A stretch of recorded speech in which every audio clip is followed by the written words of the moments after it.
دوسێ شەمێ ارتێشا تورکیە بەڕاگەهێن لەشکریان ڕێژیما ئەسەد لە گوندەوارەی ئیدلیبێ کرن ئارمان جڕەوەنگەها سووریە یا مافیە مرۆڤان ڕاگەهاند هێزێنە تورکیە شەوا بۆری چەند بەڕاگەهێکی ڕێژیمێ لە باژارێ سەراقب لە گوندەوارەی ئیدلیبێ بمبەباران کرن هەروها ڕەوەنگەهێ سەربار کرد کۆ گروپên çekdariyên bi ser opozîsyona Sûriyê jî ji aliyê xwe ve bereya Rwîha li gundêwarê Idlibê bi topan armanc kir bê ku hetenha ziyanên maddî û canî wernezanîn هەروها li gorî heman ڕەوەنگەهê daya zanîn hêzên rejîma Esed û Mêdîsên bi ser ve bi topxaneya giran bajarokên Îrib derdora wê li nêzî Rêya Heleb Laskiye tobaran kir ku di encama wê êrişê de jinek bêgiranî birîndar bû serbarî rûdana ziyanên maddî li heman deverê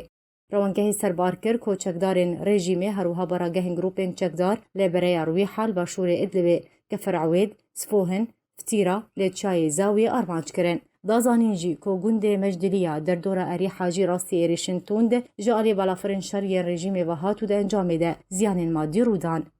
Çalakvanên di nava Idlibê de jî ragihandin ku roj bi roj û balafirên şeriyên rejîma Esed û Rûsyê êrişin xwe li sedevera çiyayê Ez Zawiyê li gundêwarê Idlibê gurtir dike herî dawî jî armanckirina her yek ji bajar û bajarokên Filêfil, Hellûba, Rwîha, Benîn, derdora Dêr Subul bê ku ziyanên canî û maddî wernenas kirin. Li gorî heman çalakvanan dane xuya kirin ku rejîma Esed û Mêdîsên bi ser ve dest bi operasyoneke leşkerî berfireh li devera çayê Zawiyê kirine wekû hewleke pêşveçûnê berev devera Zawiyê da ku wê deverê jî bixebin kontrola xwe de.